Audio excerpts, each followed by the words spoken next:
The government has decided that the present state of international tension, you should tell how best to protect yourself the dangerous threat of nuclear. With this tension being war, it is essential that you should take every possible precaution to safeguard your family, yourself, and your home. First, safety. When a nuclear weapon explodes, it produces three main elements. The first of these comes from the heat generated by the bomb. This may last as long as 20 seconds. The heat is so great that some miles around the explosion it consumes through a coordinate opening, and it could burn exposed skin over a much wider extent. The heat also sets your home. By striking through unprotected windows, it can start a fire across the whole area. The second danger is from blast. For some miles, buildings will be destroyed or severe damaged. Burn out, buildings will suffer less severe damage than blast capability. And for many miles beyond that, there will be light damage, such as broken windows. The third danger is from falling. If the bomb explodes on or near the ground, dust is sucked up by the explosion and make radioactive and rise clouds. It rises high in the air and is then carried downwind, falling slowly first over an area which is then hundreds of miles long and tens of miles wide. Within this area, everything in the ocean will become covered with a film of radioactive dust. This fallout dust gives off radiation, rather like X-rays. Radiation cannot be seen, felt, heard, or smelled. But exposure to radiation can cause sickness and death. The radiation is then straight to the chemistry during the first 2 days. Change decreases rapidly as time passes. After 2 days, it is 100 times less harmful than the first. Even then, it's still dangerous. These are the dangers that make them poison. Heat, blast, and falling. The unaffected, you will show what will help to protect you from. Your brain contains more. Now connected and qualified according to choice. Those during the action and during the period of penetration of the penetration of powerful radiation is cut down by many intense materials such as brick, concrete, and earth. The more therefore these materials you put between yourself and the fallout, the greater the protection you will obtain. The fallout will not be inside a house because its windows and doors shut and will not be damaged by blast. But it will settle on the roof and around the house. It is the radiation from this external fallout that endangers anyone inside.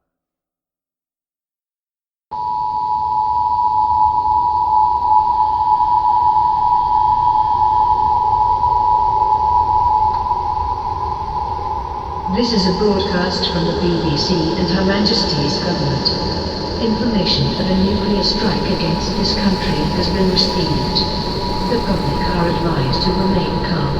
Major roads and transport networks have been closed to the public for military use. Phone networks are also to be prioritised for the military and government officials. Those in London, Manchester, Birmingham, Leeds, Liverpool, Sheffield, Edinburgh and Belfast are advised to evacuate as a precautionary measure. Police will guide you to your nearest shelter. You should bring your own resources as they will not be provided for you. This should include a week's supply of food, water and toiletries and a change of clothes. These shelters operate on a first-come, first-served basis and once they reach capacity you will be turned away. Those who are not in these areas should shelter in place in their homes. Nuclear explosions create radioactive material known as fallout. Fallout can spread for hundreds of miles. Exposure to fallout will result in death.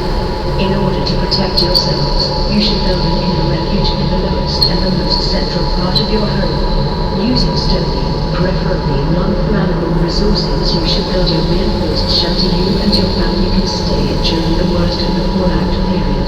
You should remain in there for as long as possible, and you should not under any circumstances leave your fallout room. If you have a basement, you should stay there, if possible reinforcing the outer walls. Before entering your fallout room, cover your windows and doors with thick and heavy materials and seal any door frames with tape. Your fallout room should contain food, water, a change of clothes, hygiene supplies and a battery-powered radio with a change of batteries. Our stations will broadcast essential information and the all-clear signal. You should be collecting your resources now. Collect water immediately. When the attack commences, fallout material will irradiate the water supply and make it unsafe for use. Use any containers available to collect water. 5 pints for each person per day over a 14-day period is a recommended method, but collect as much as humanly possible. You should collect all food that can be consumed without the need for cooking. You should use perishable items first and carefully ration your food during the fallout sheltering period. You should turn off your gas systems now to avoid any catastrophic leaks or accidents. If a gas leak or fire forces you to evacuate your home, you will in all likelihood be exposed to a lethal dose of fallout. We are currently determining the trajectories of these missiles. What we do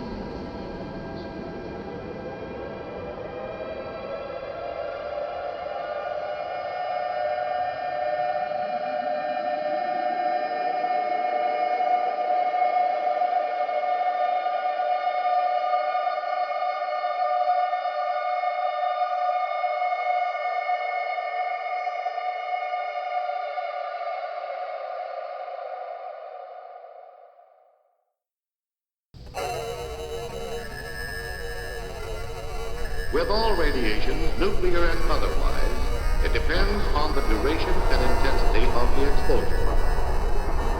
Nuclear radiations have their novel way of causing injury, but it's neither mysterious nor inescapable. Radioactivity, represented by the law, causes electrons to be ejected from their atoms.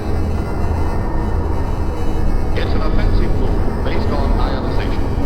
Ionization disrupts the structure of atoms, which all living matter is composed of. An atom is part of a molecule, and molecules are parts of the cell. The cell is the structural and functional unit of all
which consists of cells that have gone wild and multiplied too fast.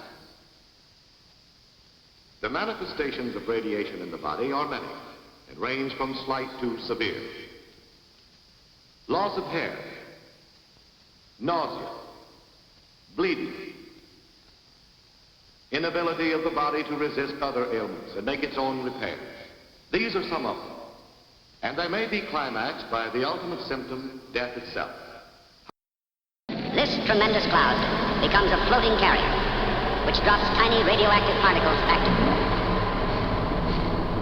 Where these particles land depends on a combination of three factors.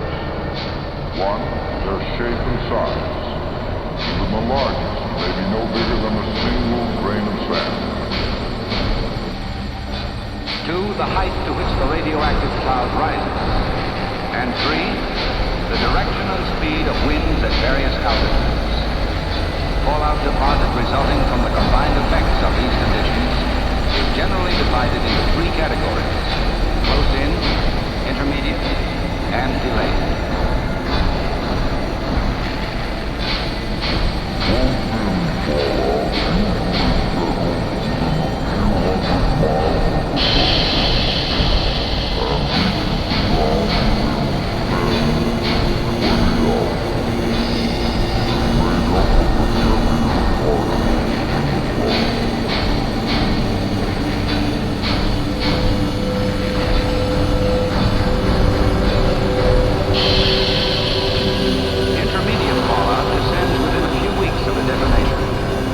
Particles are small, they remain in the air for weeks, covering many thousands of square miles. Sometimes they are driven to Earth by rain or snow. Delayed fallout is composed of very small particles that may drift completely around the Earth several times and may not descend for months or years. Radiological defense personnel, RADEF personnel for short, are primarily concerned with close-in fallout.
survival.